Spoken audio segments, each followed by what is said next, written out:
Call this meeting to order. Thank you, everybody, for coming. Mrs. Hatfield, can you call the roll, please? Mr. King. Present. Mrs. Patrick. Here. Mr. O'Brien. Here. Mrs. Wagner-Fiesel. Here. And Dr. Weiss. Here. Thank you. Please stand and join me in saying the Pledge of Allegiance.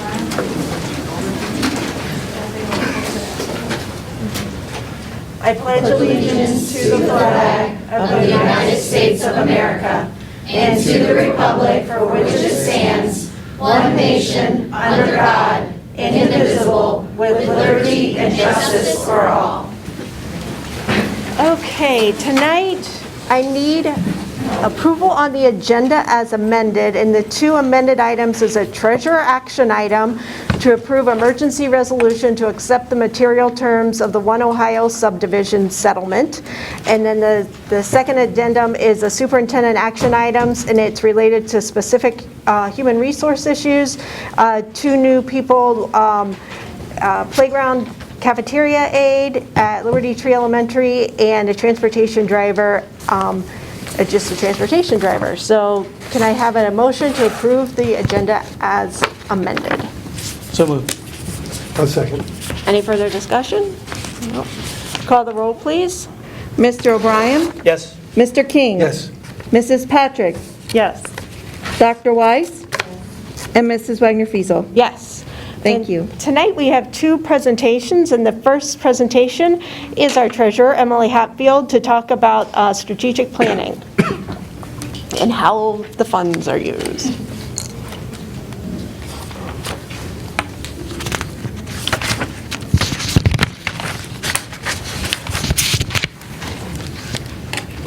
Good evening, everyone.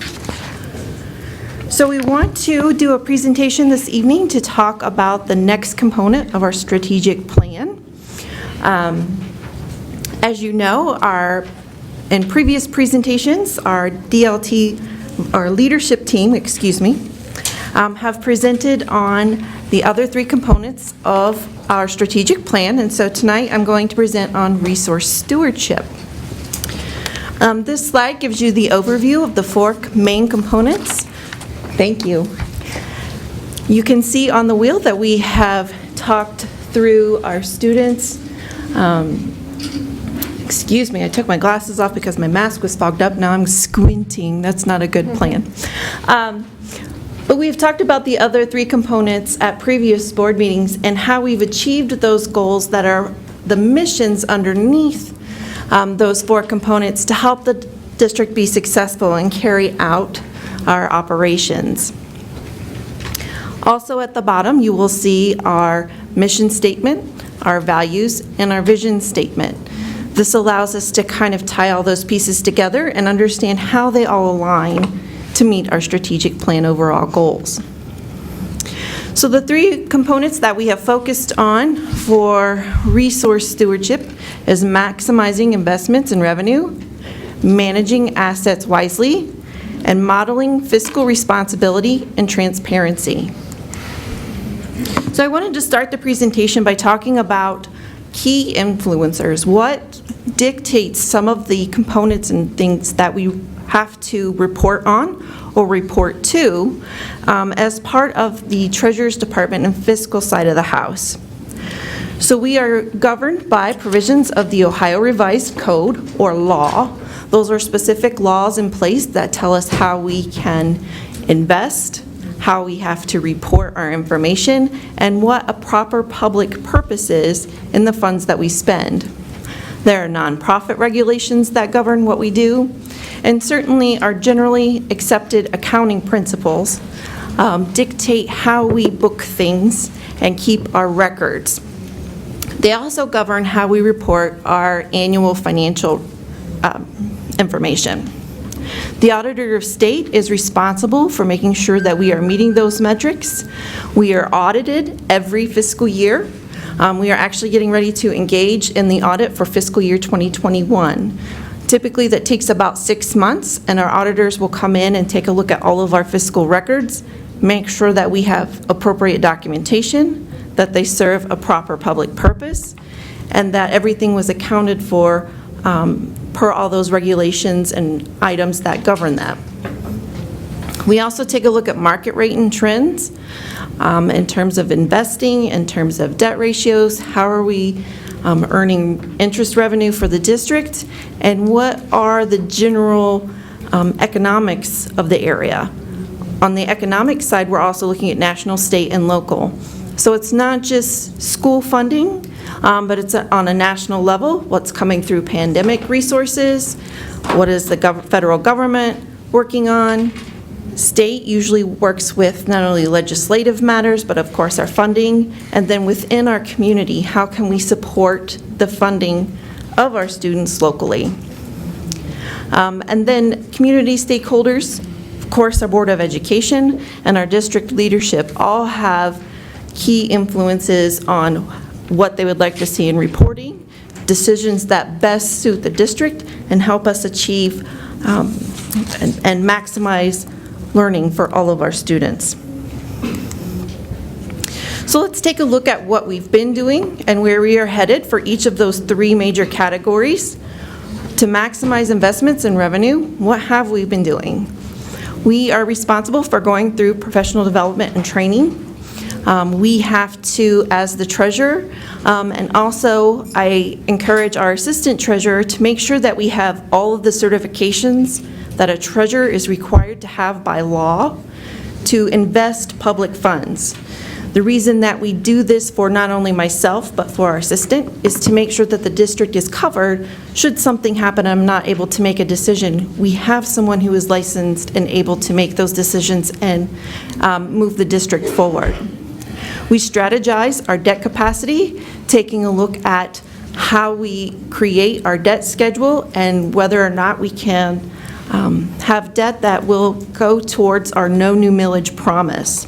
So we manage that and make sure that we've got our capacity set not to increase that tax burden on our community. We also look at refinancing. How can we refinance or refund bonds so that we can get lower interest rate and keep our costs down? We participate in tax incentive financing projects, or TIFs. Those are incentive structures that allow for a set aside of some tax dollars so that we can, so the funds can be put into a place to help get the economics and the public infrastructure up and running, to bring in more commercial properties. Commercial properties are taxed at a higher rate and help take some of the taxing burden off of our residents. So we try to participate in those as much as possible and when they are in the best interest of the district. And then the negotiation of Board of Revision and Board of Tax Appeals. So you may be aware that Board of Revision and Tax Appeals is the process that individuals and or commercial properties can go through, a court process to change their valuation of their property. And so we work with Rich and Gillis, our attorney firm, to make sure that we are looking at those components, perhaps making negotiations so that we can still maintain the tax collection and value that the district is depending on to help support our community. Where we are headed. There are some partnerships that we are looking at with our banking, in the banking section. Excuse me, I get speed talk a little bit. I'll try to slow down just a little bit.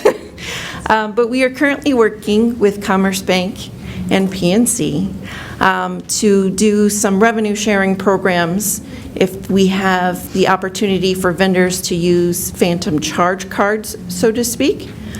We can issue payment through that one-time use card, and then we can gain some incentives back on that. We also have our PNC cards, which are like ProPay cards. There's very strict regulations about how they're set up, but they work kind of as a credit card for the vendor and for staff. So we take advantage of those purchasing agreements to help generate some funds. Debt consolidation and or refunding of bonds. We touched on this a little bit. We will actually have another refunding that we will present to the board at our next meeting. I believe we've done about 6 or 7 refundings over the last, I would say, 4 to 5 years. Saved about $9 million to $10 million in interest. So we continue to look at those, the interest rates of the market, and when we are allowed to take those back for refundings to help save costs. So we'll keep that cycle going. So if I could just jump in for a minute. 'Cause Sure. I think the Treasurer's Office has done a really good job on managing our interest rates and managing our refundings because, some districts just kind of issue the debt and forget it, and we're constantly managing our interest costs and constantly managing the amount of millage on the capital fund. So I think it somewhat goes unnoticed because it's like financial items on the agenda, but our ability to really manage that down has helped us a lot on keeping our capital costs down. Thank you, I appreciate that. We always want to make sure we can take advantage of that lower interest rate markets. Unfortunately, it doesn't help us on the investment side of the house, but if it helps us on the debt, we'll definitely make sure that we can use that strategy to keep costs down, so thank you. And then we also work on strategizing millage rate needs for future levy campaigns. That's part of the 5-year forecasting tool that we have in place, is taking a look at days cash on hand. When we might be back for a levy cycle, what does that millage rate look like? And how do we plan forward so that we're continuing to make that better? And then again, continued investment portfolio planning. Unfortunately, right now, as we mentioned, interest rate earnings are as low as interest rate financing. We are licensed to participate in the commercial paper area. But even in the commercial paper investment market, returns are pretty low. But we do take advantage of that. All idle funds are invested, including construction funds. So when we sell the debt for bonds, we are also investing that cash as we are waiting for the construction bills to come in. Managing assets wisely. So what have we been doing? We've been working again on short-term and long-term capital needs. Annual budgeting of all funds. We go through that, start that process in January. It carries us through the May forecast, and then in June, we have those budgets approved by the board. We are working on enhancing a culture of fiscal responsibility with staff, talking to staff members as they call with purchase order questions or with items that they may be looking at buying. What's the best use of funds? Which fund can you use? How do you utilize what you have in your building to get the best bang for your buck? So these are conversations that we continue to have on an ongoing basis. Managing cost of employee benefits. One of our big areas for this is our health insurance. We are self-insured for medical insurance, and so we are responsible for paying the claims as they are incurred. And it's different than fully insured, where you just get billed and they kind of have this big lag. But with the self-insured fund, we're paying the claims as they come in and paying for the management of that. So we renegotiate our annual premium rates. We provide education to staff about how to better utilize the benefits so they can get some cost savings for themselves as they use the plan. And also take a look at any high claims on a regular basis with our insurance broker to understand if there are adjustments or conversations we need to have to change those strategies, and rework our plans. We are constantly looking at cash flow management. That's a little bit on the investment side of the house, but investing idle funds, making sure we have just enough cash on hand for our operation pieces, making sure we're laddering any investments so that more cash becomes available as needed, and not tying them up in the market so we have extra cost there. All of that goes into our cash flow management that occurs on a regular basis. And then development of procurement guidelines for federal programs.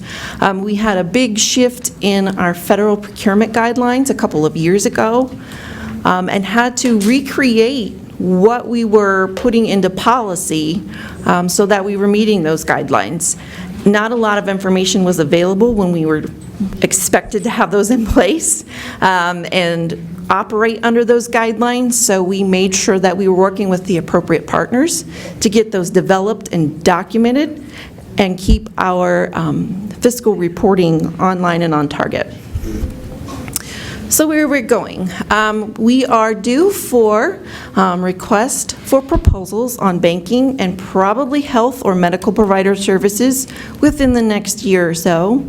Now that the pandemic has, I wouldn't say settled, but businesses are starting to come back into their capacities and moving and operating on a semi-normal basis to where we can do these requests for proposals and get a good response, I think. So we'll pick those up and start moving forward with those again.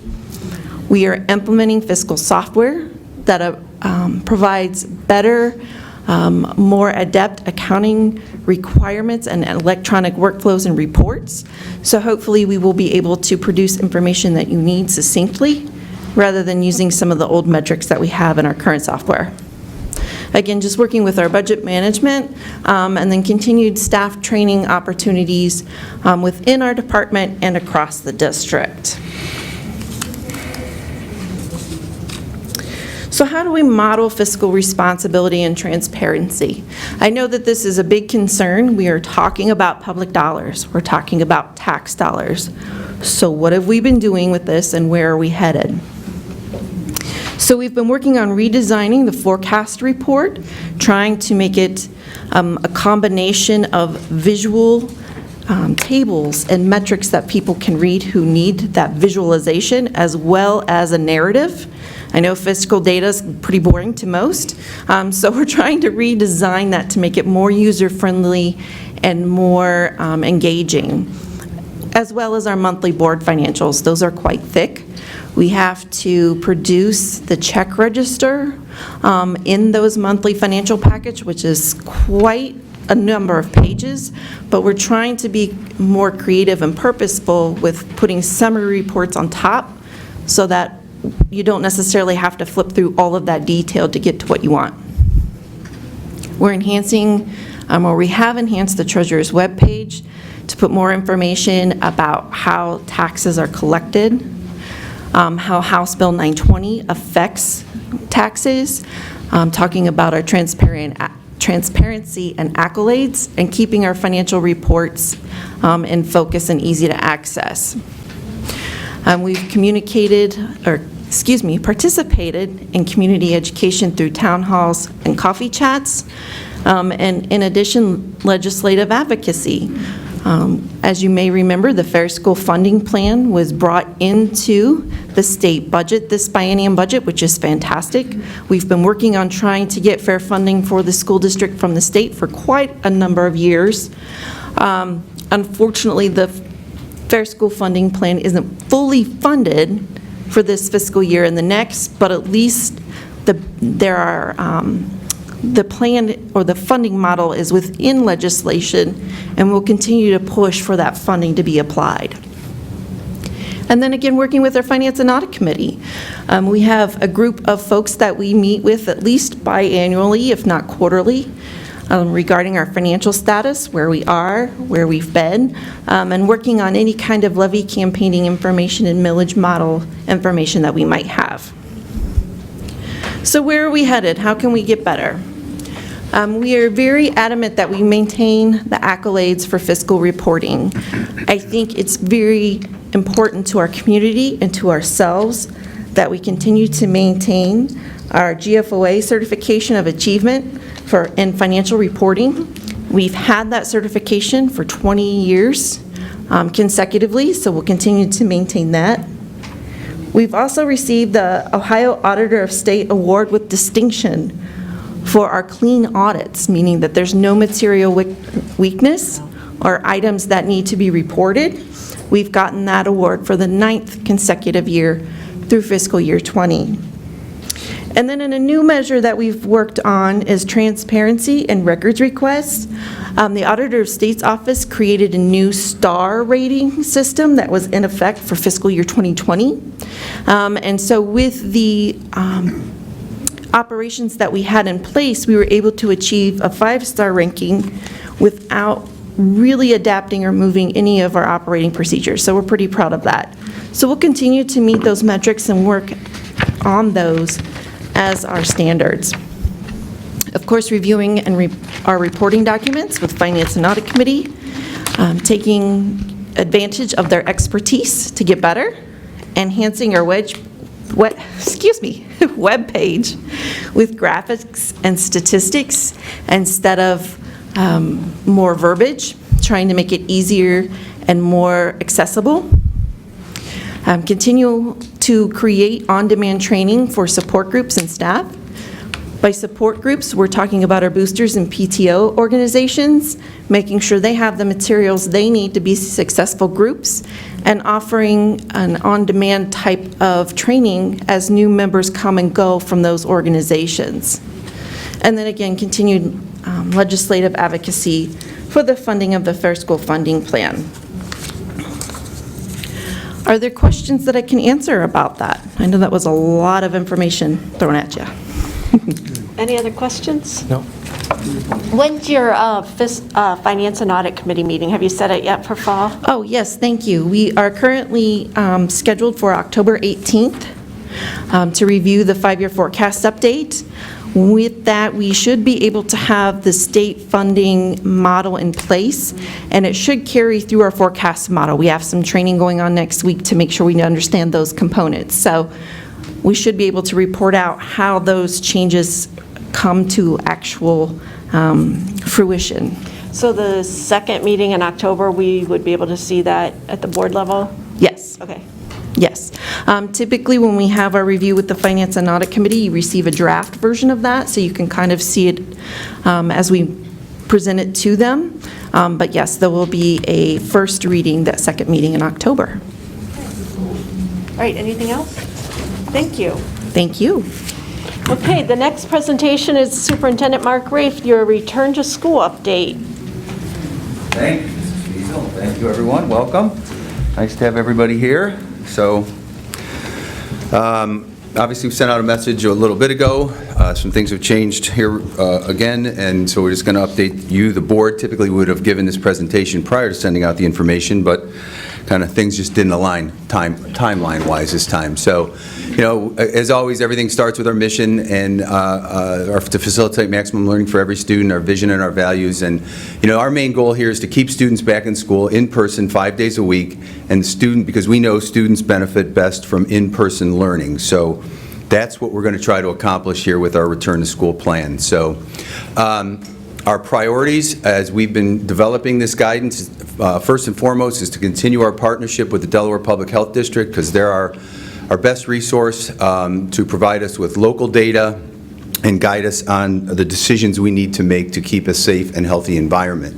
We're going to follow the school guidance at the national and state levels and ensure that we have mitigation strategies that allow for sufficient contact tracing and quarantine determination. So provide choice for our diverse staff, students, and parents population.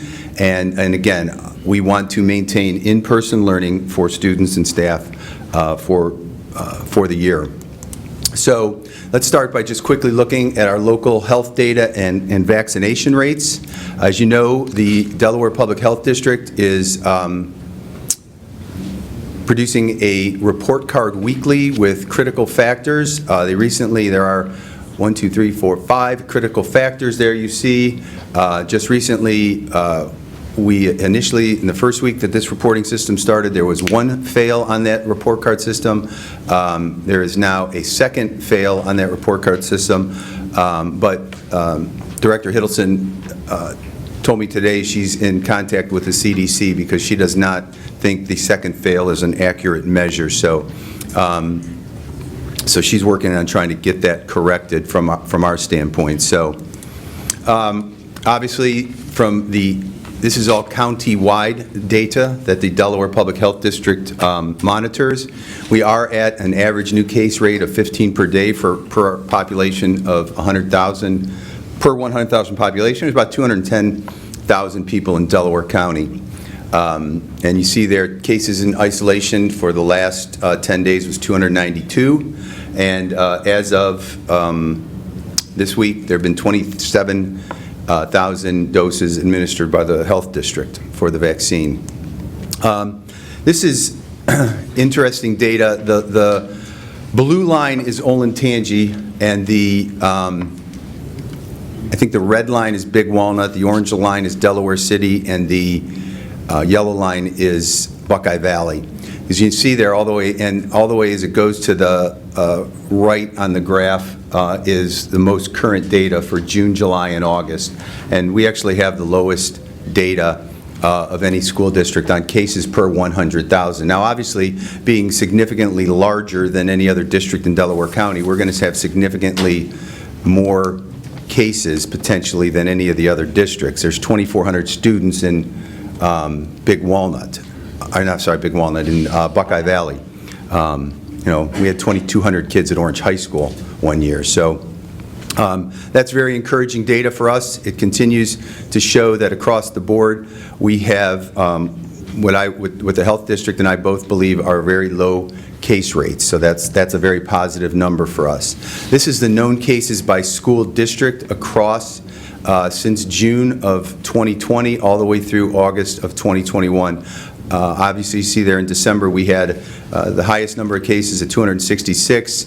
But again, in comparison, when you look at Buckeye Valley with 31, if you do that as a percentage of the total student population, and these are cases for students and staff, so if you do it as a percentage of the student and staff population, our percentage of cases is actually lower, even though that number is certainly much, much higher. So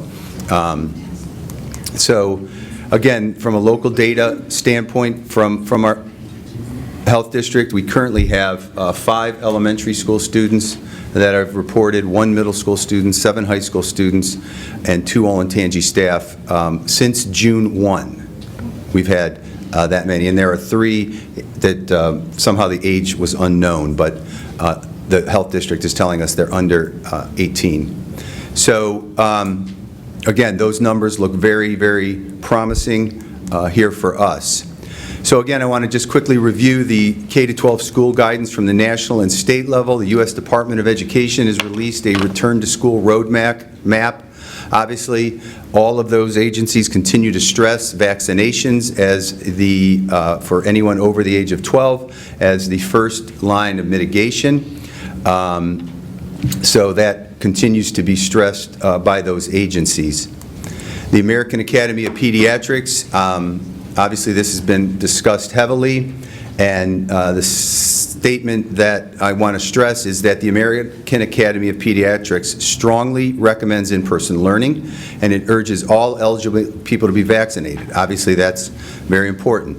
The layered mitigation approach to make students safe is very important. They are recommending universal masking for all students and staff. So obviously that is their recommendation.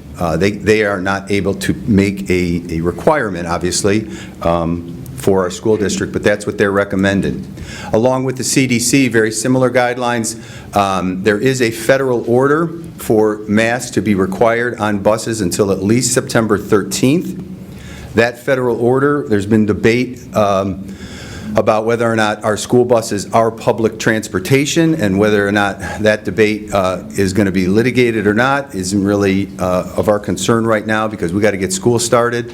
Our legal counsel is telling us that that federal order supersedes any Ohio law. So we are going to follow that federal order as required.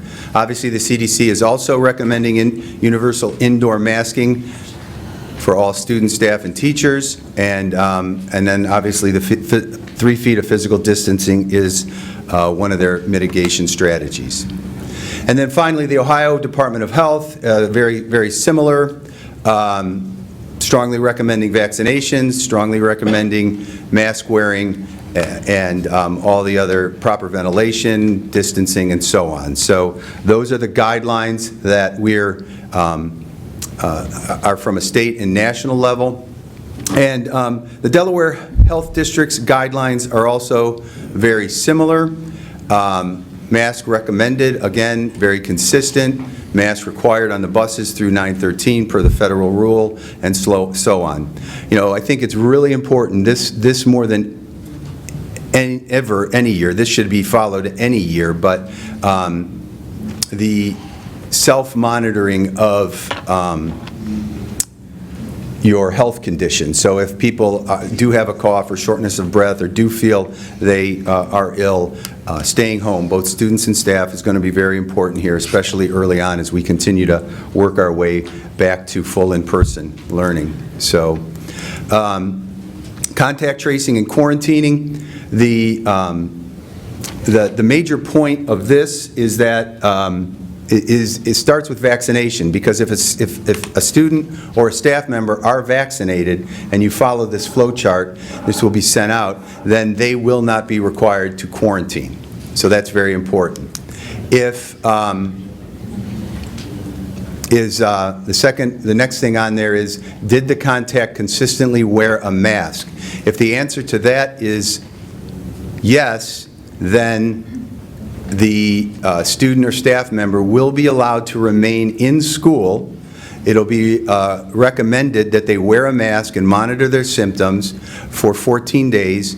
It will be recommended that they get a test. I think I'm squinting up there, but I want to say it's at day 5, and at day 5 then they would be able to, if they are asymptomatic, be able to take away the recommendation to wear a mask. So the way to not be quarantined is to be vaccinated and to wear a mask. So again, those are all the health guidelines that are in place from the health district. So the health district will be doing all the contact tracing, and they will continue to provide isolation and quarantine guidance based on CDC recommendations and our local data.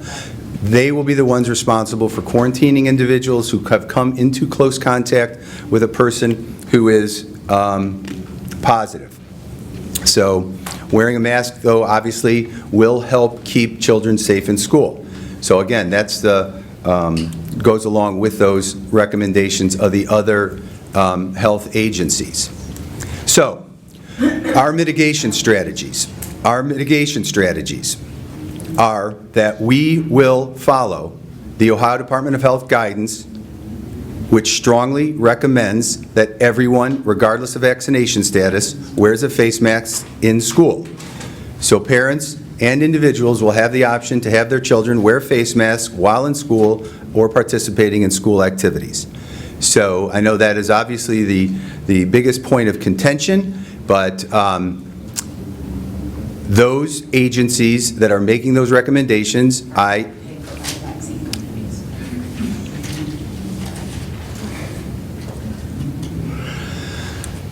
those guidelines, again, are going to be strongly encouraged and strongly recommended to be followed. Again, everybody will have that choice as to how they choose to move forward. We will do physical distancing in our classes, 3 feet whenever possible. We will have PPE available. Hand washing and sanitizing will continue to be encouraged and prevalent throughout the buildings. We will continue to clean and disinfect all of our buildings and buses, just like we did last year. Stay on top of all that. Again, vaccinations will continue to be encouraged, to get vaccinated against COVID-19, and just like we did last year, if the health district feels it would be beneficial, then we could potentially do a vaccine clinic here on our sites.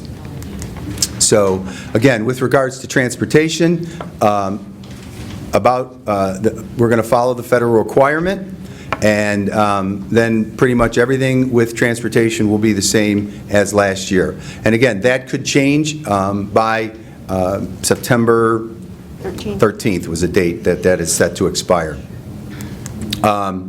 Again, just some building protocols. I know, again, these are things of interest for the community. Essential visitors and volunteers will be permitted into the school buildings, and that's going to be determined on a building-by-building basis by the principal of each school.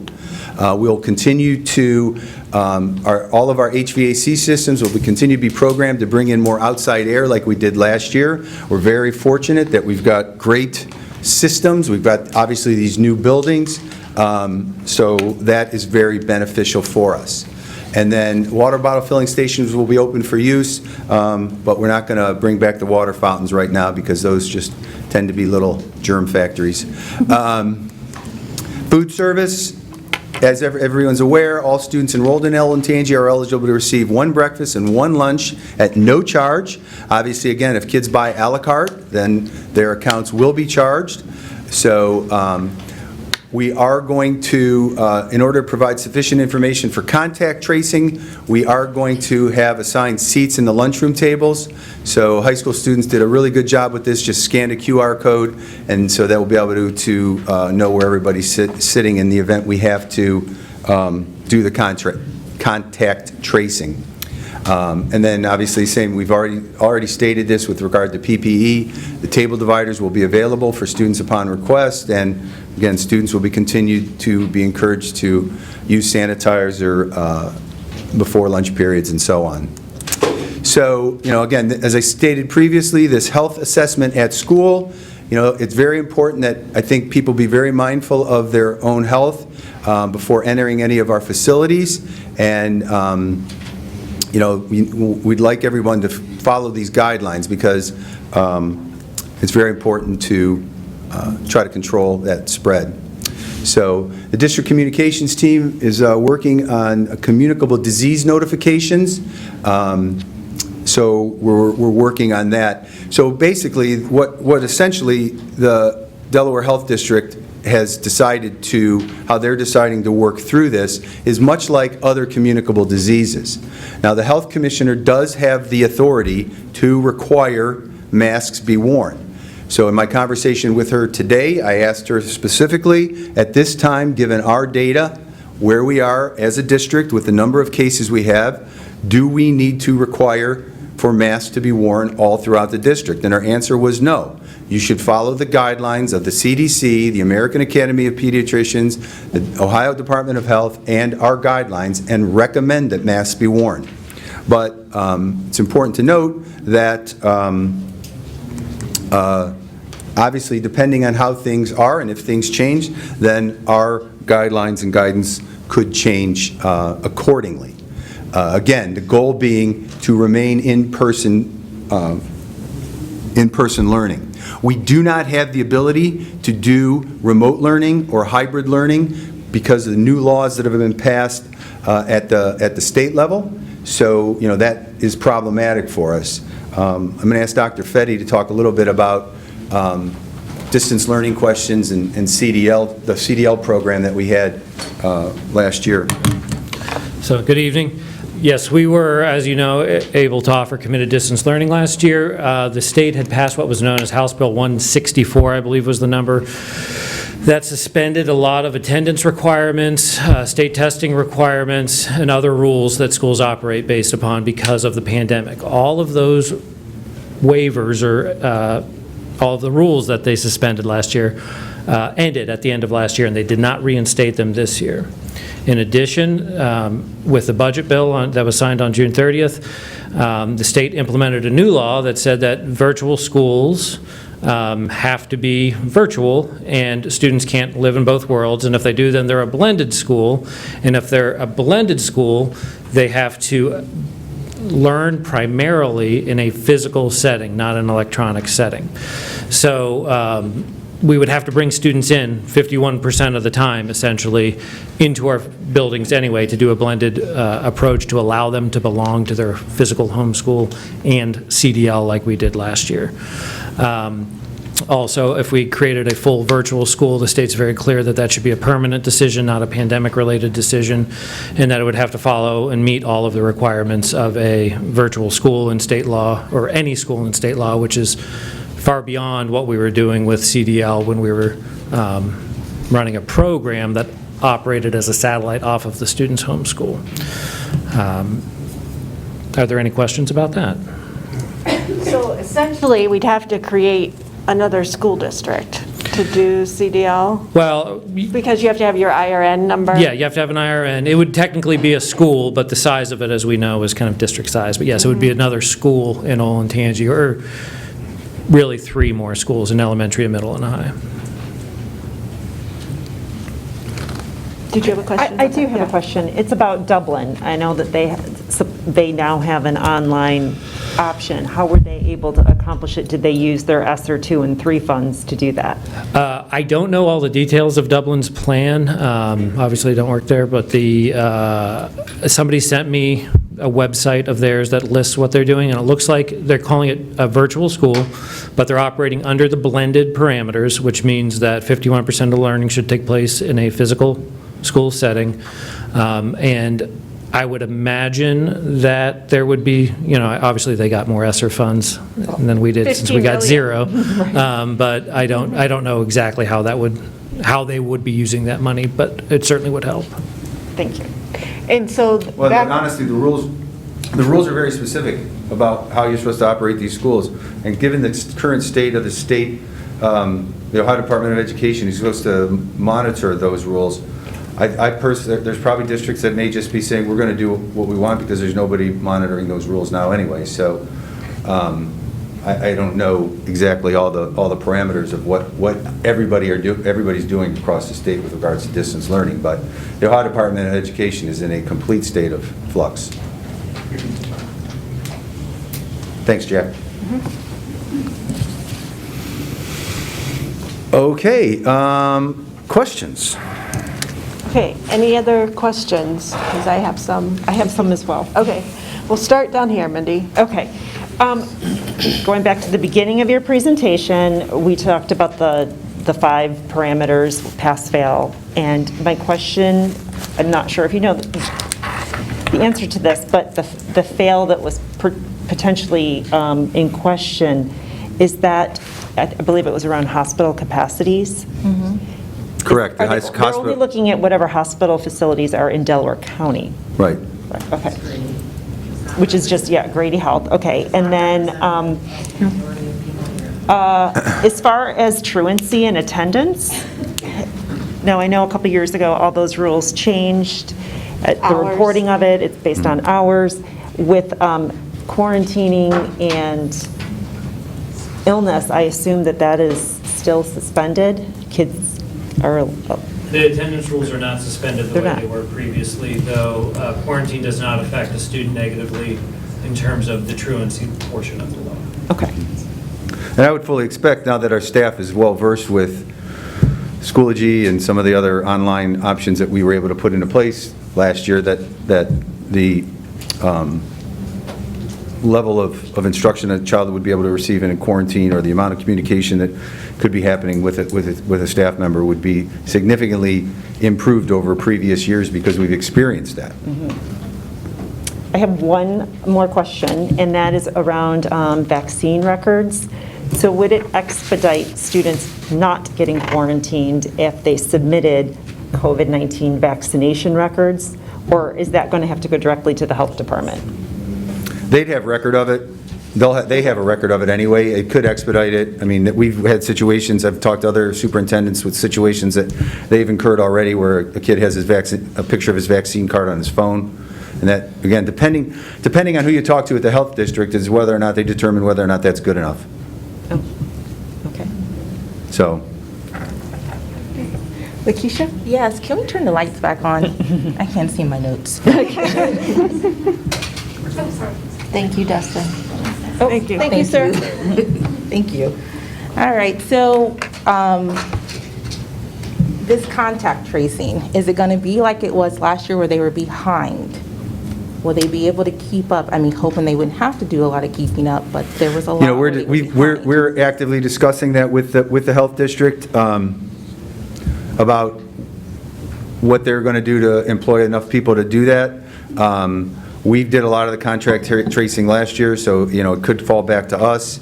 Again, right now, where we are with cases, I would say we're in good shape. And, but we're just going to see how that goes. And, I mean, I'm very concerned. I'm definitely concerned about our kids 12 and under, our preschoolers, and what's happening with them. But I know that I have other kids too. I see both sides here, what's happening here, and when the arguments, but I'm just very concerned about our preschoolers and our kids under 12, and I feel like we're kind of looking at like Ohio weather. We don't know what we're going to get with this Ohio weather sometimes. You don't know what you're getting. Okay, keep going. But my one question is, our school nurses, I'm a medical professional. was there No, involved? no, please. sit down. I'm leaving. Just leave, yeah. Thank you.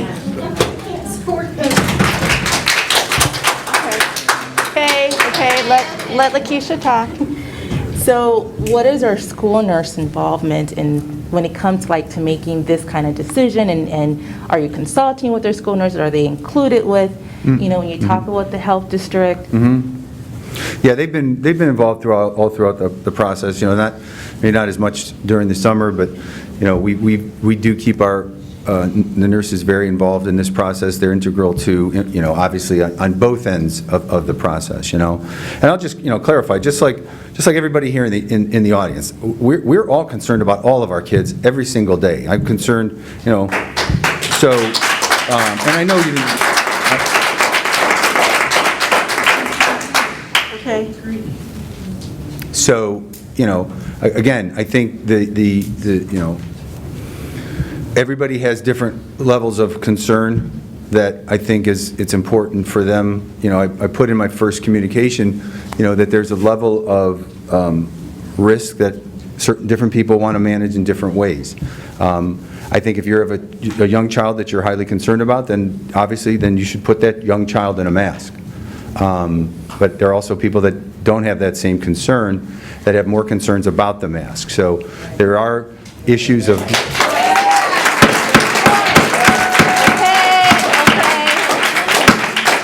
Okay, let him continue. I can tell you, when I was a high school principal, I didn't sleep entire prom weekend because I was so concerned about my kids. We are concerned about our kids in everything that they do. So, again, we're going to continue to stress to people good, healthy hygiene and habits, and try to get back to the business of teaching and learning. I know people debated this issue, the notion of, I'm not a public health official, and I'm certainly not a medical professional. I jokingly tell people I was pre-med for a week, but I struggle with having that responsibility to make some of those decisions when I believe there should be other people making some of those decisions regarding the public health and safety, of our school districts across the board. But the opinions are so varying, it's just hard to get a handle. I think the approach we're taking is the approach we've taken all throughout the pandemic. Back in March of, geez, when the heck did this thing start? March of 20? I don't say that to be funny. I mean. Yeah, it's like, yeah, But 2020. in March of 20, we had no choices. 2021 now. And we had no choices in March of 20. We had no choices. Last school year, we had choices, and we kind of took a measured approach, that we took a middle approach with our hybrid attendance model, whether that was agreed or not agreed. It was a middle ground approach. We wanted to see how cases would go and manage our way through that. Some districts didn't, they went all in right away and masked up and had at it. Again, monitored their cases. Again, every community is a little bit different. Every health commissioner is a little bit different. I wouldn't want to be working with anybody else other than our health commissioner, because she's very pragmatic, very good common sense. She approaches it, I think, in a very good, rational way, and gives us great guidance and support. And so, as we managed our way through that, and we decided to bring everybody back, again, there was a timing issue of that, and again, there's always debate on whether or not what was the right decision, but we managed our way through that. We didn't know what would happen per se with cases, but we made it through the rest of the school year, and we had a lot of events at the end of the school year, and made our way through that. Obviously, the mask mandate got repealed in June. And I think there was certainly a lot of people that were very happy with it. There were still some people that were uneasy with that and continue to wear their masks. And again, I think that's a wonderful choice. That's the choice they wanted to make. So again, I believe what we're trying to do is take a middle approach and manage our way through this to start our school year. I don't know, I never know what the future is going to hold with regard to a pandemic, and if anybody really thinks they do, then obviously they're much smarter than me. But obviously that's,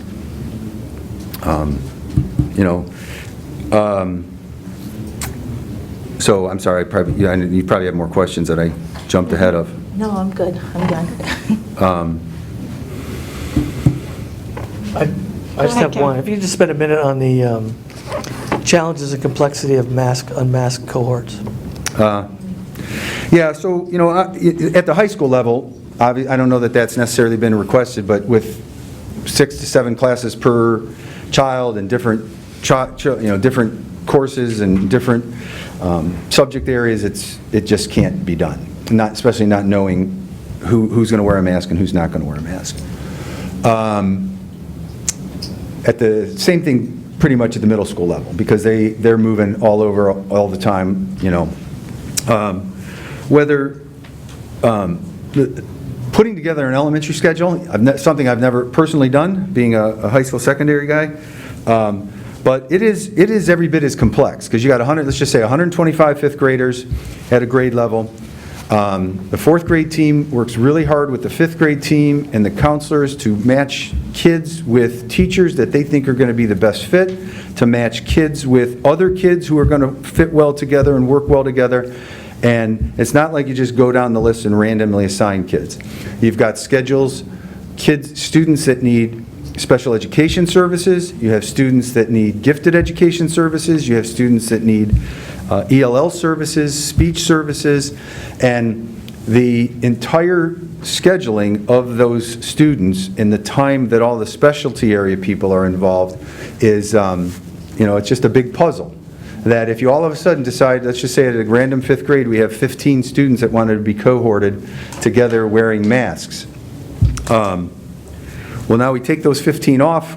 Again, I'll use Freedom Trail just because I know the numbers there, because that's where my wife is. They have 28 kids in every fifth grade class, and if you pull off 15 or 20 and you put those other 8 to 10 leftovers through the other 4 sections, now you got classes from 28 to 32, 34, and that's just not it's not gonna work for distancing in the classrooms, and that's not a good situation to have. So it's just not, that was something we did talk about. We talked about it even to the extent of, could we make masked buildings and unmasked buildings? But, I mean, again, I always appreciate suggestions I get, but that was something that we did discuss thoroughly. Dave? Okay. Okay. Mr. Reeve, do you see that at any time the masking rules could change one way or the other? Again, that's going to be determined because again, if the health district treats this like they do a communicable disease and we have an outbreak at a particular building, then that building may need to go into a quarantine period, depending, or a classroom could go into a quarantine period, so if they're treating it just like they would with any other communicable disease, that's how the health district has decided to approach this with us. So again, that would be in conjunction with working with them to make those determinations. And then with children, with their parents deciding what the child is going to be doing, either masking or not masking, how will bullying be handled for either side? Okay. Go ahead.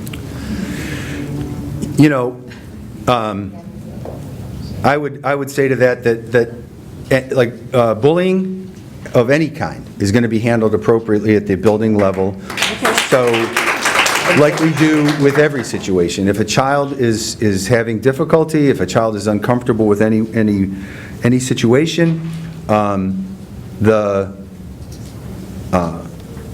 should be reported to a classroom teacher, a building administrator, and we'll work that process. We have, like I've said this before, I don't know that we could have another kindness initiative in our district. And our kids, I do believe, by and large, treat each other well. There are times they don't, and we need to intervene in that as school personnel and as parents. So I have great confidence that we will manage our way through that process, and that, people talk to me all the time about zero tolerance policies. All of our policies are zero tolerance. I have zero tolerance for any bullying. It's that simple, and we will deal with it appropriately. Any other questions? No. Okay, thank you. Thank you. Okay.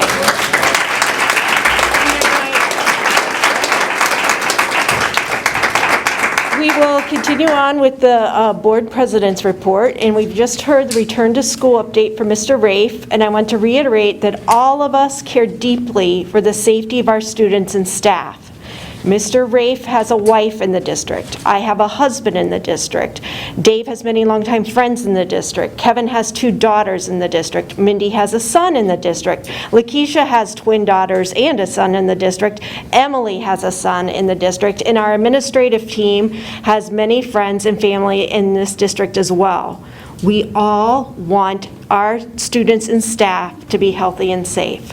I understand everyone's concern about this virus.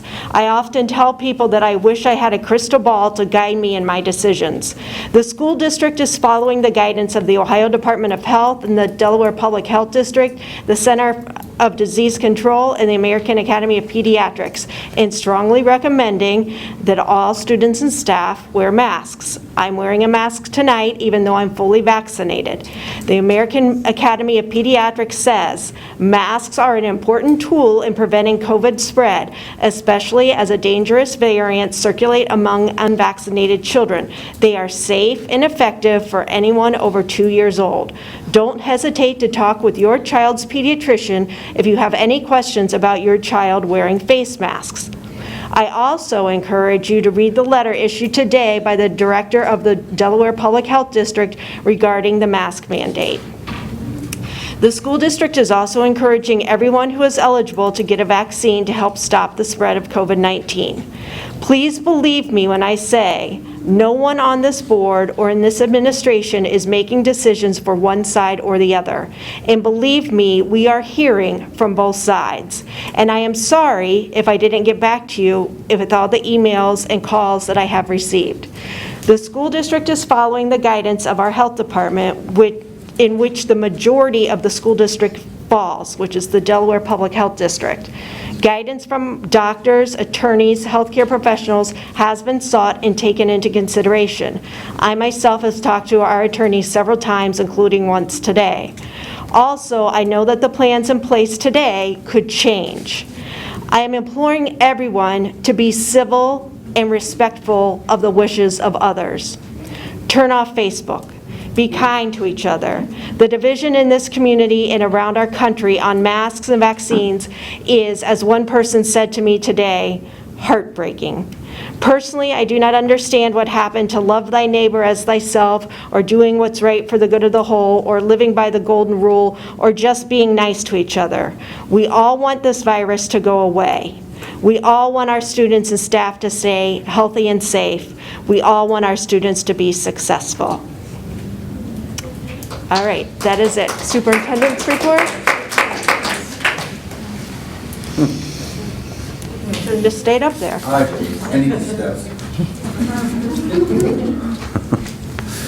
Some people lose weight with stress. I stress eat and have gained weight, I think. I don't know. So I always, obviously when I do my superintendent's report, I usually get to talk about a lot of great things going on in the district because, again, I still continue to believe that we are in the greatest school district in the greatest community in Ohio, and I will continue to champion that everywhere I go.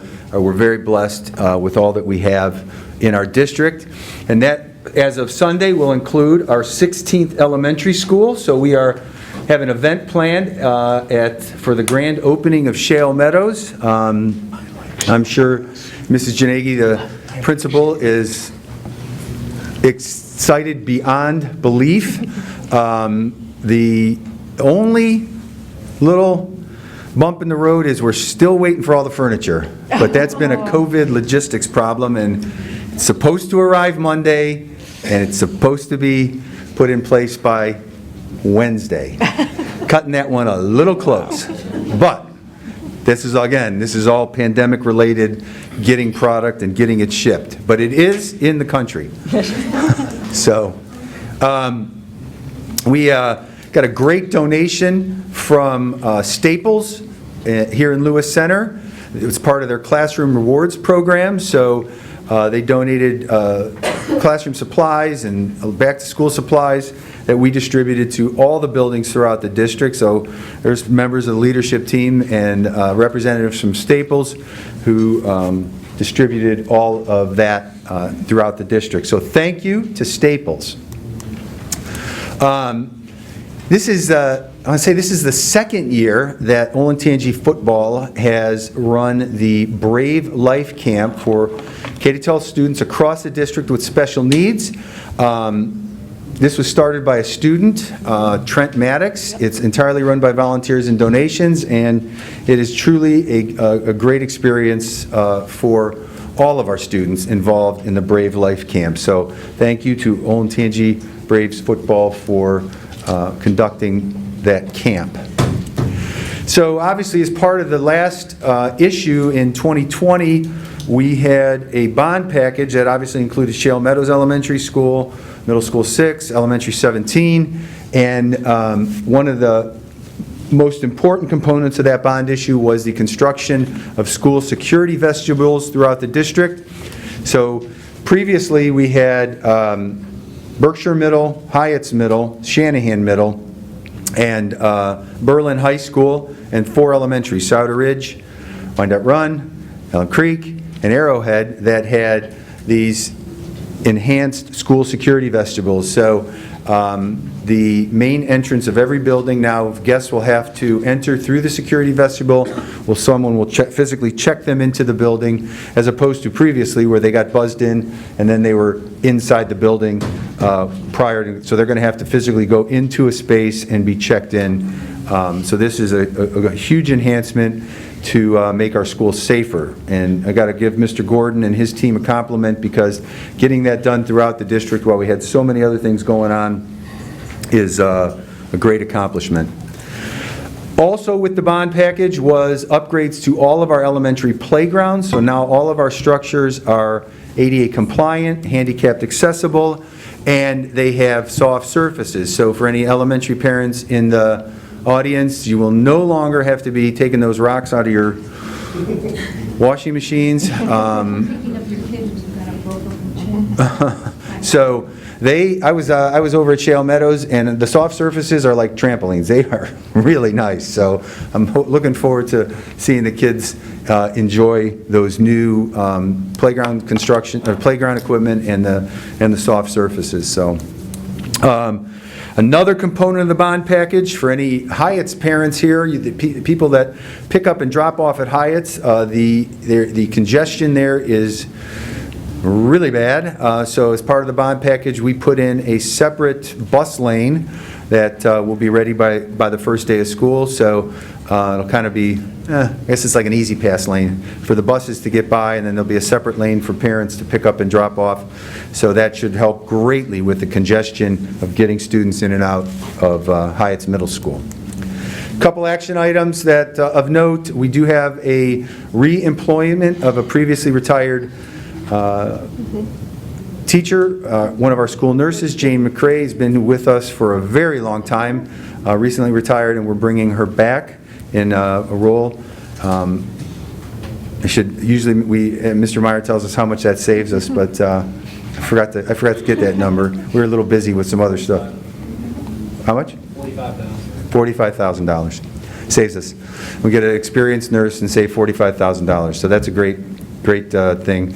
And then this is kind of an annual rite of passage, approving the bus routes and stops for the 21-22 school year. It's kind of like the last thing we do before we get them ready to roll. So Transportation's held all their in-services, and they're ready to do a great job safely transporting our students to school. So, excuse me, obviously our important dates.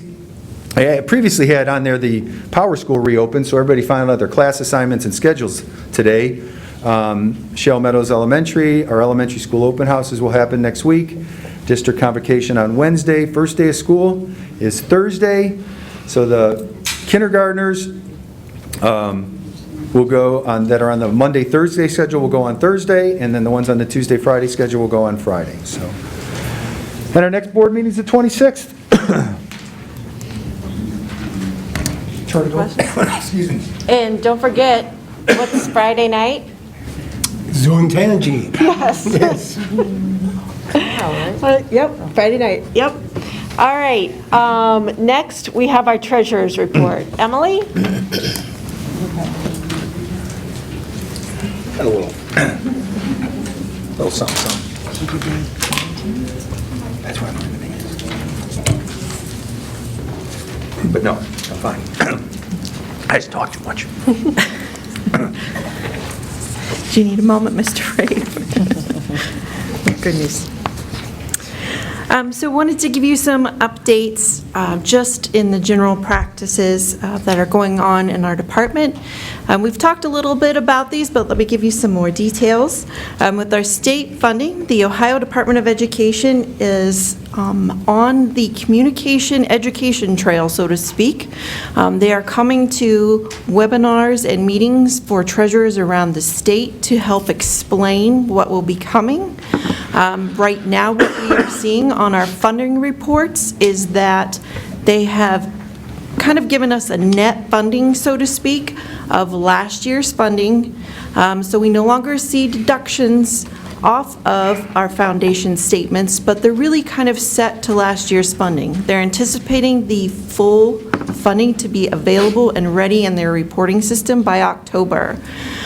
So what that means for our forecast is that we will see a flat line through the next couple of months, and then October, a spike in our state funding, which will even out then to the expectations of the plan. Our forecasting tools should be updated this month as well, so that we can share those components and speak to those different metrics that are being used.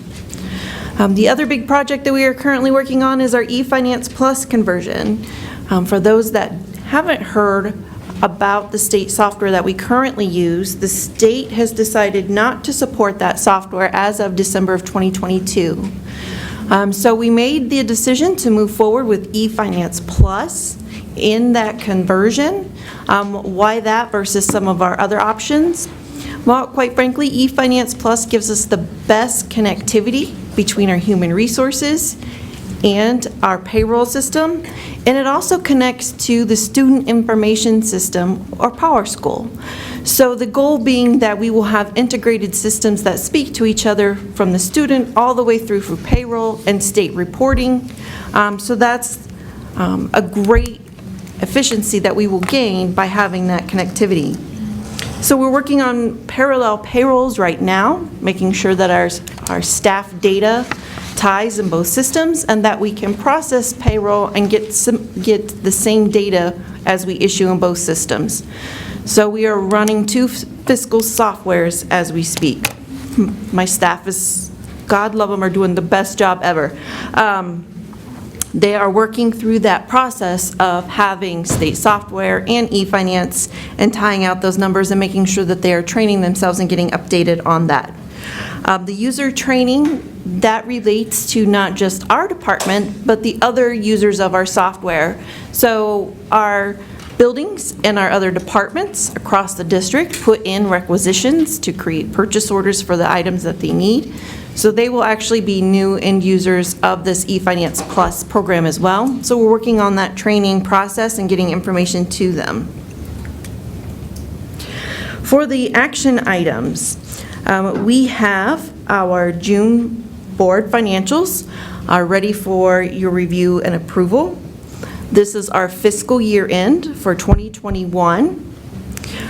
We ended the fiscal year with a positive average expenditure variance of 2%. Generally speaking, our forecasts, our fiscal year ends have landed within 1% variance between May and our June closure. But we've had some really positive outcomes with some of the pandemic assumptions that we made in our expenditures. We had forecasted that we might need upwards of $2 million transfer to help sustain our food service department, but as you may remember from the June meetings, we actually approved a $1.5 million transfer. So that's a big component of that 2%. And then we are also still seeing some delays in billings from some of our purchase services and supplies and materials. So I think some of that timing is still an issue. As Mr. Rafe discussed, some of the furniture coming in for Shale Meadows, similar situations. We know that it's coming, it's just not processed when we close the books. So just to reiterate to the community, we had $1.3 million in coronavirus relief funds. We also had about $247,000 from the Elementary and Secondary School Emergency Relief Funds, or ESSER. These are all the funds that the district received for pandemic relief. We did not get ESSER 2 or ESSER 3 monies that some of our surrounding districts received. And so the rest of the expenses that we had were paid for through the general fund. We anticipate that our actual expenditures were roughly $3.4 million. Are there questions about any of that information? No. Thank you. Okay, while Ms. Hatfield returns to her seat to get ready for public participation, we'll just remind you we have 30 minutes of public participation. Everyone who gets called up to speak has 5 minutes to speak. They're to introduce themselves, give their name, their address, and then speak. Mrs. Hatfield is the timekeeper, and she will be letting you know when time is up. The presiding officer may prohibit public comments that are frivolous, repetitive, or harassing. The presiding officer may interrupt, warn, or terminate a participant's statement when the statement is too lengthy, abusive, off-topic, obscene, or irrelevant. The presiding officer may request an individual to leave the meeting when that person does not observe reasonable decorum or disruptive or the conduct of the meeting. And we were all requesting that civility prevail while we go through public participation, because everybody deserves to be heard within the allotted time. The presiding officer may also call for a recess or adjournment to another time when the lack of public decorum also interferes with the orderly conduct of the meetings as to warrant such of an action. Okay, so Mrs. Hatfield, are you ready to start the timer? Yes, ma'am. Okay, call the first person. May I please have Courtney Boulware come to the podium? Mrs. Boulware, you have 5 minutes. Please introduce yourself and state your address. My name is Courtney Boulware, and my address is on file. For months, we have been told that critical race theory is not in Olentangy schools. In fact, on May 21st, we all received an email stating as much. In part, it read, quote, "In the same way that I reject the claim that our district is systemically racist, I also reject the claim that our district has adopted critical race theory," end quote.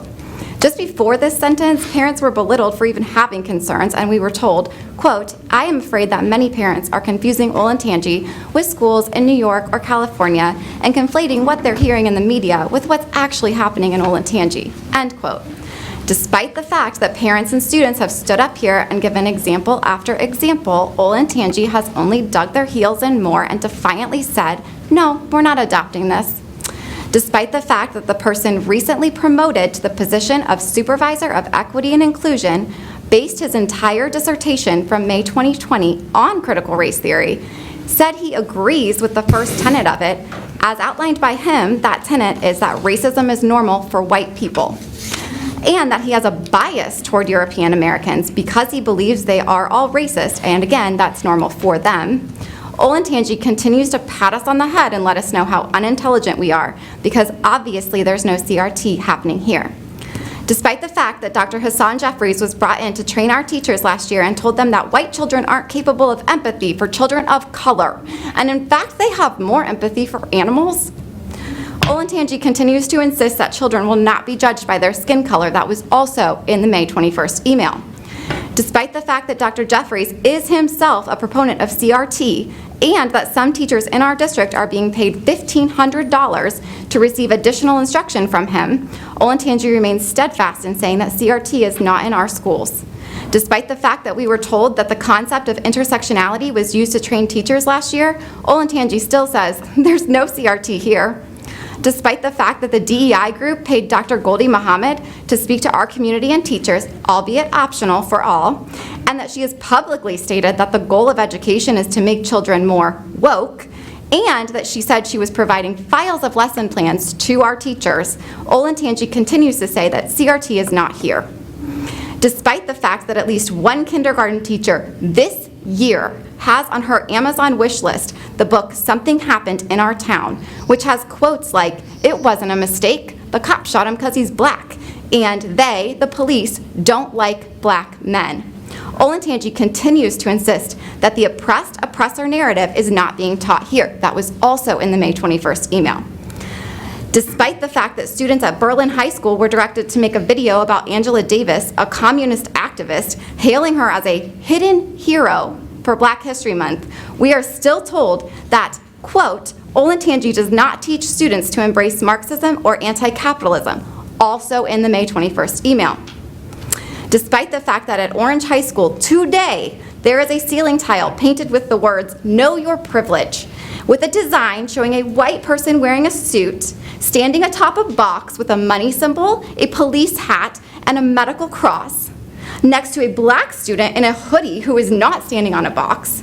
Olentangy keeps saying there is no oppressed-oppressor narrative being taught here.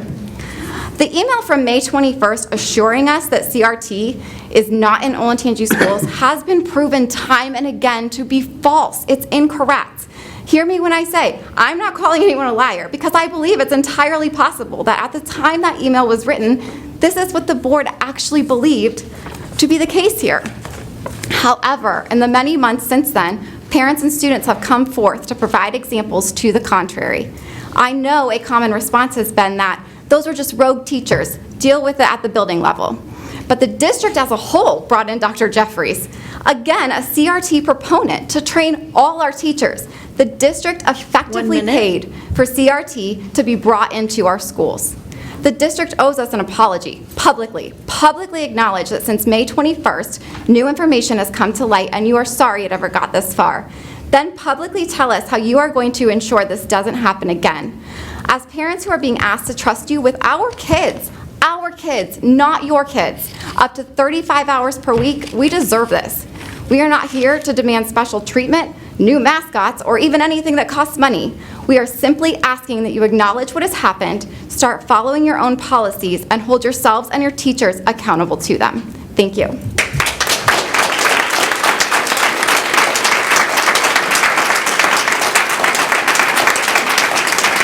May I have Ms. Jennifer Galt, please? Excuse me, I think. Can we go down to like 2 or 3 minutes so more people can speak? We cannot change the policy, sorry, at this time. Ms. Jennifer Galt, please? I apologize, I'm not sure if I'm pronouncing your... Okay, it's been said worse before. I'm so sorry. Oh, goodness. Well, my name is Jennifer Galt. My address is on file. So first of all, I'd like to encourage everyone in this room to take a deep breath. I think back to fall of 2019 when our kids were so excited to start school. They were excited to go to their soccer game on Saturday, and they were looking forward to the carnival and the first the first football game. Our neighbors were our friends unless they didn't cut their grass every week, and we argued about stupid stuff on social media, like the guy that turned left when he wasn't supposed to. It was a much simpler time, and I really think that all of us want to get back to that. So I'm a 1997 graduate from Olentangy. I attended when K12 was in one building and before the big high school opened up.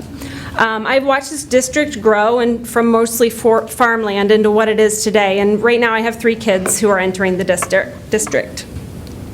So just a little bit of personal facts about me. I have a learning disability.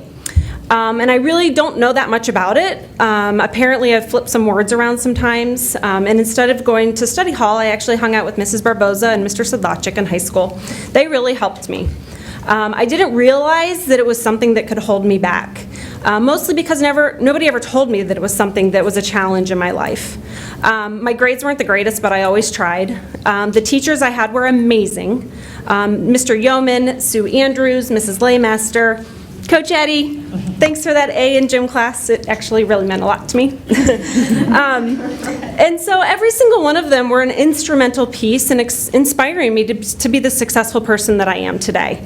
When I was in middle school, the high school's principal's daughter actually decided that I was going to be one of the ones that she made fun of for a couple years, and it sucked, like a lot. I literally entered high school without a single friend. I begged my parents to let me stay home, and surprisingly, one day they did.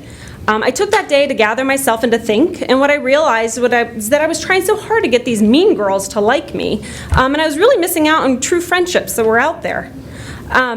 Shortly after that day at lunch, I heard them talking about their newest target. They were planning on confronting the new girl in the bathroom, so I followed them in. And I must have said something amazing because the big mean girls left. And that is how I met one of the closest friends that I'm still friends with today. So why do I tell you this? I've been waiting for years to get this off my chest. I'm just kidding.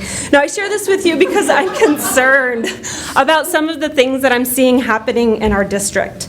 There are extreme moments that need extra attention. I understand that. But life isn't easy. These are instrumental moments in a children's social development that we are messing with. These scenarios, they don't teach kids, don't teach kids to be a victim. Teach them something that they can be proud of and that they can learn from. Everybody deals with something. Don't take away these opportunities that teach my child how to think, stand up for themselves, and what a real friend looks like. We have many issues occurring in this district right now, in addition to a movement in our society that is raising eyebrows. I'm not going to stand here and list them, we are all aware. But I'm a firm believer that when you bring up a problem, you have to present solutions. So we've got to break away from this pattern that we have fallen into.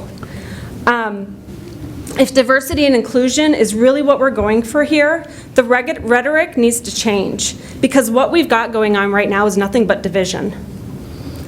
The rhetoric needs to be changed into a positive. Seeing that there's a multi-step restorative education program for diversity as it relates to incidents does not sound positive.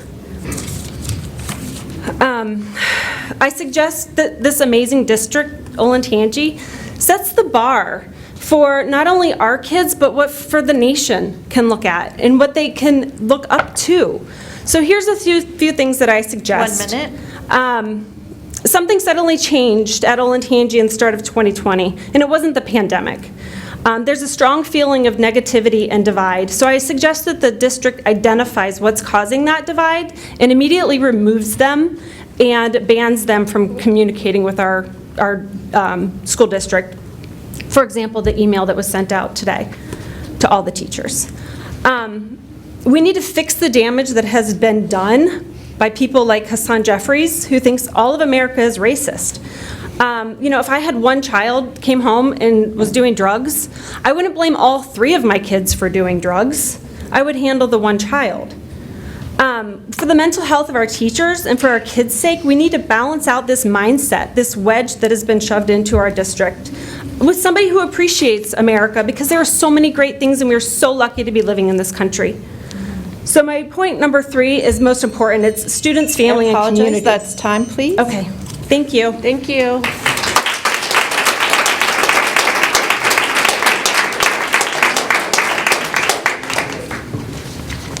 Carol Fisher, please.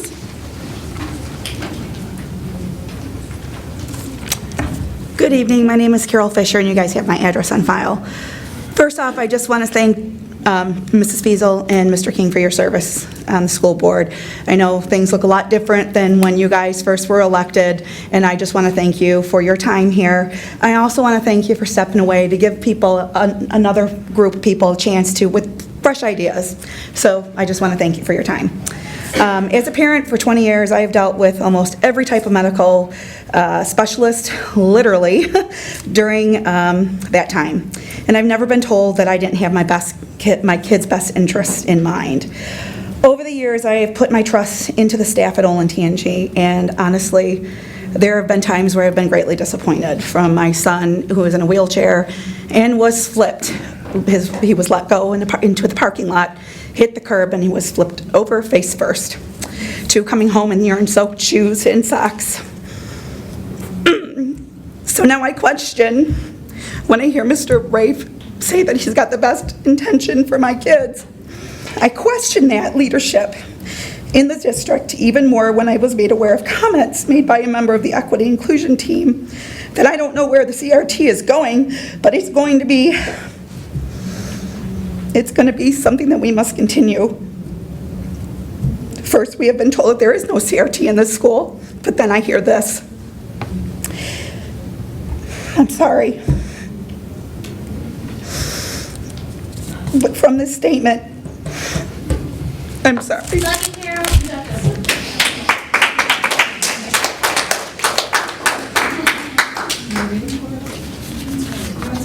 Someone read it for you, Carol? Carol, who wants to read it? That's a great idea. Next person, please. Thank you. Carol, you can email it to us. Maureen Bodas, please. My name is Maureen Bodas. I'm at 4737 Sibel Court. I don't mind saying my address. You guys have seen me multiple times. So tonight I am here to address the mascot issue. Let me start by reminding everyone here on the stated mission of the Olentangy School District, which is always provided when they start talking about their initiatives. Olentangy School's mission is grounded in its pursuits to facilitate maximum learning for every student. That mission drives all behaviors and decisions. It is a place that focuses on the needs of the whole child and strives to produce aware global citizens who will be successful after graduation. Now that we have reminded everyone what it is you are supposed to be doing, let us look at what you are actually doing. The last few months, you have revealed the new mascots from the branding project. From the feedback, the community response has been underwhelming at best, and in the case of many, downright disgusted. This project, which would be laughable had it not cost the taxpayers of this community almost $500,000 in just phase one, and is a perfect example of the staggering lack of oversight of the Olentangy School Board and administration. In the past, the community trusted you to make financially trustworthy decisions with their money, but considered this already extraordinary waste of funds, and with more phases of this project slated to waste even more money, we say no more. This is a gross misuse of funds. Our tax dollars are meant to be spent on educating our children, not in extravagant endeavors. The people of this community have been very generous when it comes to giving money to the schools. They have supported levy after levy after levy. As a matter of fact, the last levy threatened the loss of busing and arts and music programs should it not pass. And again, the Olentangy community came together and stood by its schools and passed it. And even with passing it, some neighborhoods still lost busing.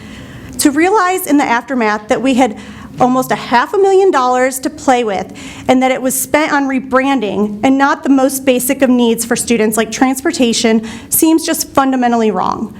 How is branding more important than transportation to and from the school? The branding project was brought to the community with two goals.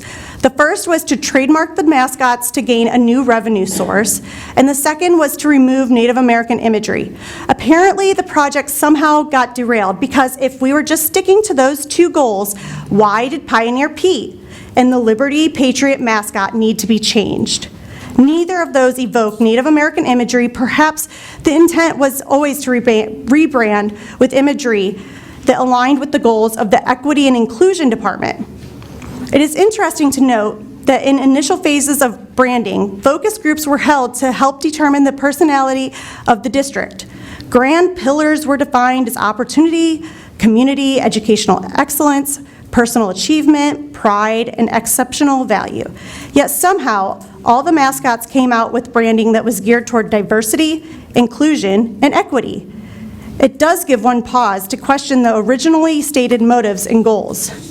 You have also stated that many people were involved in the rebranding process. However, 2 students, 2 parents, and 2 alumni from each school can hardly be considered many, much less a good representation of the community. Contrast that with the naming of the new elementary school, for which you received 125 name submissions. Exactly how many submissions did you receive or ask for from the community for the new mascots? Why did you not involve the whole community? You could have held contests and gathered tons of feedback and suggestions for the new mascots. Why was there such a failure to garner any real community feedback from you? In speaking with a parent whose child was on the rebranding committee, they voiced their disappointment in the way everything was handled. Students did not draw the logos and were not allowed to brainstorm. Additionally, the students felt they were constantly being pushed to look at this project through the lens of diversity, inclusion, and equity. The students, you could say you involved the students, but what you really did was limit their involvement completely. In closing, I just want to remind everybody in this community that they have spent almost $500,000 to rebrand, and that is not including all of the things like the gym floors and the uniforms and all of the other things. This is a misuse of funds, and we need to speak up and get this under control. It's ridiculous. Thank you.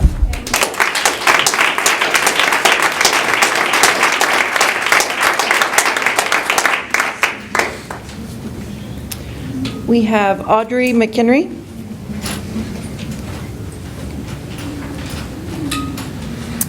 Hi, my name is Audrey McHenry, and I'm going to gift my time. Christy. My daughter had an orthodontist appointment, so I was a little late getting here, but greetings, Olentangy School Board. My name is Christy Thompson, and my address is on file per the form I completed upon entry, and I appreciate your time. I grew up outside of New York City and somehow found myself in Columbus, Ohio 15 years ago. I am going to talk about something other than masks and COVID, but it is something I will continue to voice my opinion on as long as my children will be of age to attend this district. My husband and I moved into this district almost 9 years ago. To be more specific, we moved here the day my daughter was born, so I won't ever forget that exact date, which actually happens to be her first day of school next week, by the way. When we were researching communities to raise our 2 children, Olentangy was acclaimed for its academic excellence. Academic excellence, that is the standard to which I hold this district accountable. With all of the grumblings of critical race theory and all of its names and forms infiltrating our schools, I wanted to make sure you heard the perspective of this particular Asian American parent, this parent of 2 beautiful biracial children. I am the first generation of my family to be born in the United States. My parents and older brothers immigrated here from the Philippines in 1979. They came here to leave corrupt politics behind and give my siblings and me more opportunities. You will not meet a guy that loves this country more than my father, and he instilled that love for America into each of us. He instilled in each of us the value at what hard work can bring. Endless opportunities of our designing. Today, I hear a lot of concern from those without outsider perspective that America is bad, that America is racist. How I wish you could see America the way my family and I do. I was raised that with hard work and perseverance, I could achieve any goal. That my race didn't matter, my skin color didn't matter. Yes, our history wasn't always like this, but it does not change the fact that today you can succeed no matter what race, creed, background you come from. The message nowadays is completely different, and it is quite disheartening. The crux of my issue regarding critical race theory is the need to place blame upon an oppressor, which today would be white people. Do I tell my half-white and half-Filipino children they are half-white supremacists and half-victim? Tell me about a major civilization on this earth that has a completely clean history. And I don't say that to make light of our past transgressions, but it cannot be changed. The same country that had slavery, redlining, etc., is the country that today anyone of any ethnicity, any background can succeed and prosper in. Why can we not focus on education and academics being the pathway to prosperity? The Filipinos were colonized by the Spaniards for 300 years. We sided with the Americans in the late 1800s, and our true emancipation was dependent upon how U.S. interpreted manifest destiny. But do we Filipinos hate the U.S. and Spain today? No. Another aspect of CRT is systemic racism. If this country is so systemically racist today, how can we have so many ethnic minority, and not just black, but ethnic minority mayors, governors, police chiefs, doctors, lawyers, and highly compensated entertainers, athletes? Tell me a law in existence today that is discriminatory. I'm happy to be corrected, but the only one I know about is affirmative action, and that actually discriminates against white people and Asians. Lastly, I want to touch on commentary from those in the community who claim that opponents of CRT and its elements are racist individuals.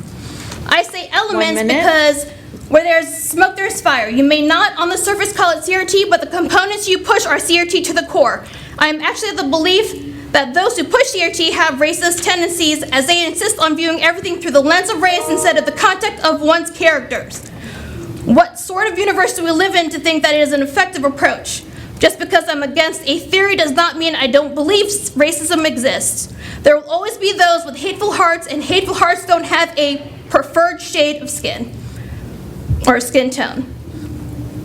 And I only have 1 minute left, so. The power to see life without looking through the lens of race is within our power. Let us encourage diversity of thought, individuality, and accountability for one's actions instead of perpetuating this culture of victimization and blame, things that are so unproductive. Let us focus on the true path to prosperity and unity, which is education. Teach my kids how to think and not what to think. Thank you.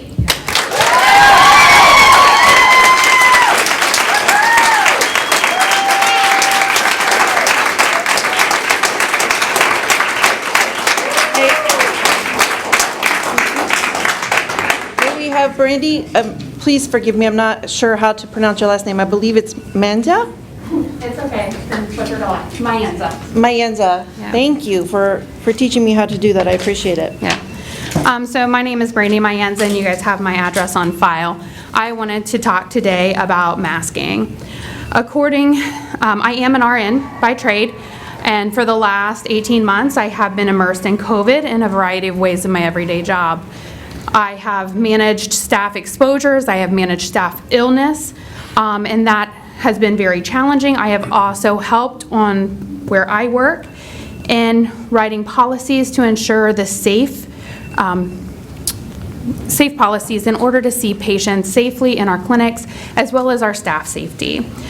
So the American Academy of Pediatrics, as we're all aware of what they have said, there is also a lot of pediatricians that don't say strongly recommend. In Columbus, there is a large number of pediatricians that do say universal masking is an effective and essential measure to give our children the best possible chance at an in-person learning. Choosing not to implement such policies, amongst others, is unacceptable and dangerous. So I'm not going to sit here and I'm not going to talk about the science, because half of this room does not want to hear about the science. What I want to talk about today is Olentangy's mission, its values, and its vision. Olentangy School states that their mission is grounded in the pursuit to facilitate maximum learning for every student. The mission drives all behaviors and decisions. It's a place that focuses on the needs of the whole child and strives to produce aware global citizens who will be successful after graduations. Olentangy also boasts about creating a one Olentangy that has community support, pride, and commitment that is essential to pave the way to a more successful future. With a vision to be the recognized leader for high performance and efficiency in education. Olentangy states its values are: we respect and we care. We make sound decisions. We can always get better, and we partner at school and in the community. And I'm standing here today and I'm sincerely struggling to understand how the current health and prevention guidelines supports the mission, vision, and values that we are supposed to allow all students to flourish here. I want to start by asking all of these parents that oppose masking and that believe it's their right to choose. Do you have a child with a nut allergy? I have protected your child by sending in nut-free snacks for my child, and just today I received that reminder. Olentangy provides nut-free tables in the cafeteria. With Olentangy's new stance on masking and supporting personal choice, is it now okay for me to send in a more convenient snack for me and one that my child likes more despite your child's allergy? Does your child have an EpiPen they can carry? How can Olentangy mandate a nut-free classroom for one child, however they are going to ignore all these children with medical conditions? And that's not my child. I'm not here talking about my children. I'm talking about others. These children that we can't just give a quick injection to, and we have no idea what's going to happen with this Delta variant that is quickly spreading through our community. We have no idea how it's going to affect them. Are they going to be on nebulizers around the clock? Are they going to wind up on a vent? Is Olentangy okay having the blood of that children on their hands? If your child ends up on a vent, you choose to send them to school without a mask. I don't have a choice in that protection. 1 minute. Because my child is not vaccinated. Many of us are asking Olentangy to recognize that they can do better. Children age 11 and under have no option to be vaccinated. I can argue science and data all day, but no one is listening to that anymore. We are asking Olentangy to follow the Ohio Department of Health recommendations for K through 12 and provide a layer protection. Since I only have a minute, I'll just skip to the end. Olentangy School Board, I'm calling on you now, and I'm asking you to reverse your decision on masking and to prove to us that you stand by your mission, vision, and values, and that those are not just words on paper to make your district sound good. Actions speak louder than words, and right now your actions prove that words mean nothing. You have an opportunity to change that now. After all, how can Olentangy strive to produce aware global citizens when they're not doing their part to end a global pandemic? As we've stated, Olentangy is one of the largest districts in Delaware County. That's time. So we also have the opportunity to be the biggest lesson learned.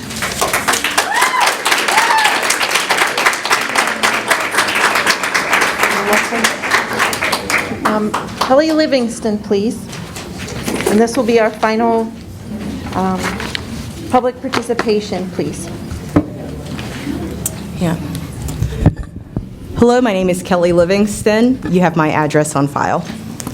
On August 5th, Olentangy strongly recommended that those who have not received a vaccine wear a facial covering. I'm here today to humbly ask that Olentangy reconsider its decision and make mask wearing mandatory for those in K through 8, as so many other school districts are doing.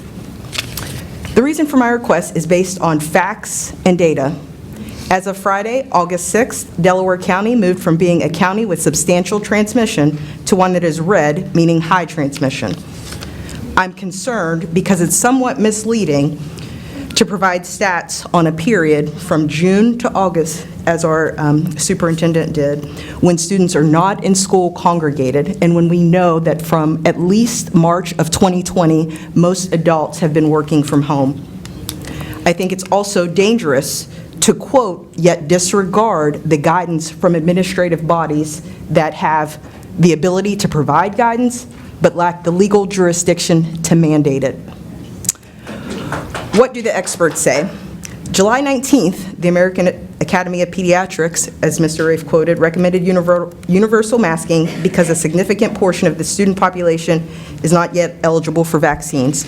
What he didn't add was the rest of the sentence. The rest of the sentence stated, and masking is proven to reduce transmission of the virus and protect those who are not vaccinated. That's a direct quote from the American Academy of Pediatrics. July 27th, the CDC stated all children over the age of 2 should wear masks regardless of vaccination status. July 27th, in the Columbus Dispatch, 100 Columbus doctors implored school districts to require masks for all kids this coming school year.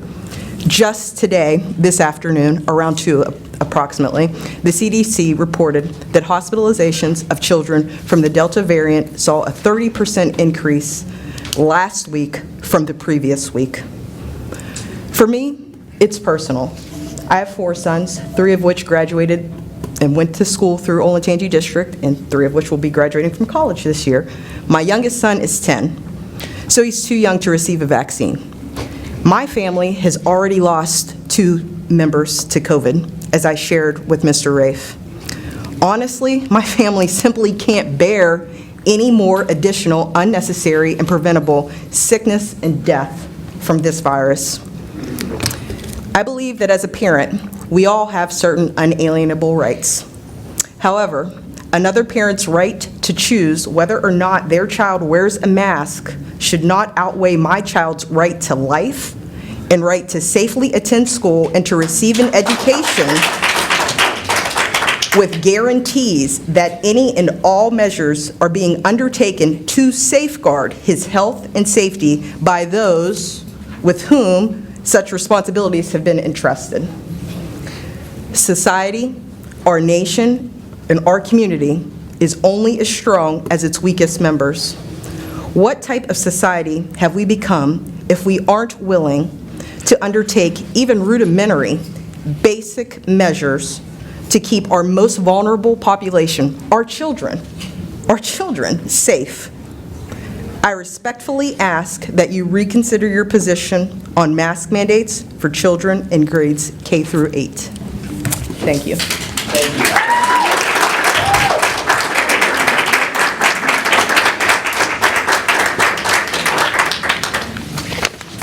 you. Next on the agenda, we have the treasurer's action items. Emily, please present your treasurer action items, and I believe that B is to approve that emergency resolution on the, you can explain the lawsuit. Correct. The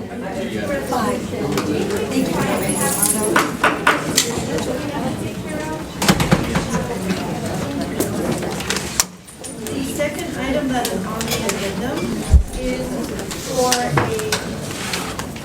piece of litigation that is going through in terms of the bankruptcy court. You may remember from August of last year that we passed a similar resolution to participate as a debtor for the Purdue Pharma bankruptcy court. It's a pharmaceutical company that are claiming bankruptcy even as they issued or produced opioid-based pharmaceuticals. As a self-insured medical fund, we are responsible for our own participation in any kind of litigation. If we were fully insured, our carrier would take part in that for us. So really all this amendment is asking for is just that we submit our name as a debtor to the program, and that we, as the superintendent or treasurer, can take any action that is necessary that may come through the court proceedings. It's not a lawsuit or piece of litigation that Olentangy School District is paying for. Okay. All right. So with that, I would like to present treasurer action items A1 and 2 for approval, please. Do I have a motion? A motion. Do I have a second? A second. Any other comments? Okay, call the roll, please. Mrs. Patrick? Yes. Mr. King? Yes. Mr. O'Brien? Yes. Dr. Weiss? Yes. And Mrs. Wagner-Fiesel? Yes. Thank you. Superintendent action items, what do you have for us this evening? Yes, ma'am. I'd like to present superintendent action items A through I for approval. I'll move. Do I have a second? Second. Any further discussion? Call the roll, please. Mrs. Patrick? Yes. Mr. O'Brien? Yes. Mr. King? Yes. Dr. Weiss? Yes. And Mrs. Wagner-Fiesel? Yes. Thank you. And now I need a motion to enter into executive session as permitted by Section 121.22G1 of the Ohio Revised Code to consider the employment of public employees, and there will be no action taken after we come back. Except to adjourn? Oh, except to adjourn. I'll Yeah. move. Dave moves, do I have a second? Second. Any other discussion? I'm sorry, was that Dr. Weiss? Yes. Call the Okay, roll, thank you. please. Mr. King? Yes. Dr. Weiss? Yes. Mr. O'Brien? Yes. Mrs. Patrick? Yes. And Mrs. Wagner-Fiesel? Yes, and our next board meeting is August 26th. Okay, I need a motion to adjourn. So moved. Lakeisha, motion. First, do I have a second? Second. Dave's second. Call the roll, please. Lakeisha? Yes. Oh, yes. Dave? Yes. Kevin? It's alphabetical, Fiesel. Oh, yes. Yes. Patrick? She should go for me. Yes. No, that's right, that's the right order. Yep. All right, we're adjourned until August 26th.